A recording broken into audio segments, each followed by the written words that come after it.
अब हमने एक्शंस पढ़ने हैं बेंजोडाइज़ेपिन्स के। सबसे पहले तो इसने एंजाइटी को रिड्यूस करना है। ठीक हो गया। कह रहे हैं कि अगर आपने लो डोजेस दे दिए बेंजोडाइज़ेपिन्स के तो वो फिर एंजायोलिटिक एक्शन दिखाएगा।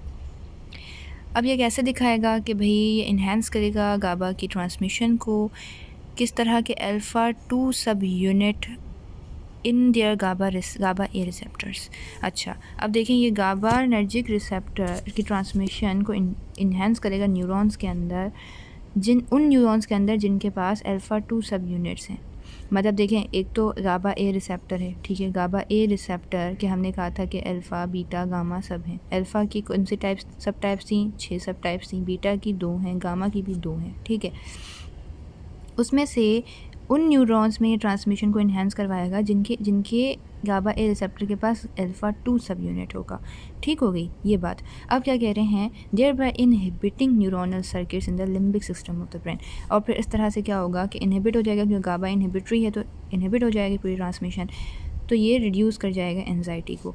सेडेटिव या हिप्नोटिक एक्शन है कि भाई सभी जो भी बेंजोडाइज़ेपिन्स हैं वो सेडेटिव हैं और कार्मिंग प्रॉपर्टीज़ रखते हैं।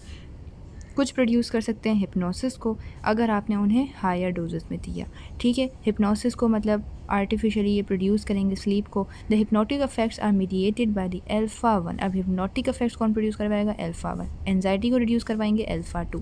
ठीक होगी बात।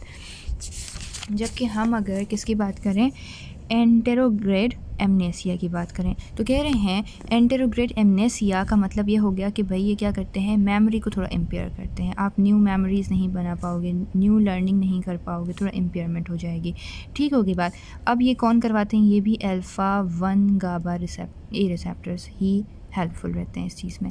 फिर एंटी कन्वल्सेंट आ गए। कह रहे हैं कि ये पार्शली क्या करते हैं, एंटी कन्वल्सेंट तो इफेक्टिव मतलब एंटी कन्वल्सेंट इनका एक्शन है, लेकिन इसमें कौन से रिसेप्टर्स इन्वॉल्व हैं? पार्शली या नॉट कम्प्लीटली कौन इन्वॉल्व हैं? अल्फ़ा 1 गाबा ए रिसेप्टर्स हैं।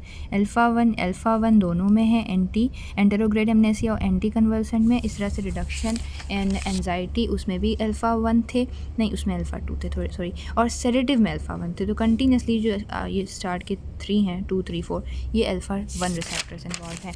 फिर हमने कहा कि भाई हमारे पास मसल रिलैक्सेंट भी इनका एक्शन होता है कि अगर आपने हाई डोजेस दे दिया तो ये क्या करते हैं, मसल्स की स्पास्टिसिटी को रिड्यूस करते हैं, स्केलेटल मसल की।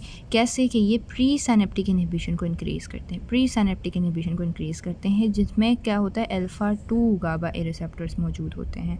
ठीक है। अब इसमें से बैक्लोफेन एक मसल रिलैक्सेंट है that is believed to affect GABA receptors at the level of spinal cord. मतलब स्पाइनल कॉर्ड में मौजूद जो गाबा रिसेप्टर्स हैं उन पे ये अफेक्ट करते हैं, इस तरह से ये मसल्स को रिलैक्स करते हैं। कौन? बैक्लोफेन। ठीक होगी बात। बैक्लोफेन हमने कहा मसल रिलैक्सेंट ये हैं। अब उनमें बैक्लोफिन होता है जो गाबा रिसेप्टर्स पर स्पाइनल कॉर्ड के लेवल पे जो मौजूद हैं उन पर अफेक्ट करके ये मसल को रिलैक्स करते हैं। अब थेरापीटिक यूजेस पढ़ेंगे।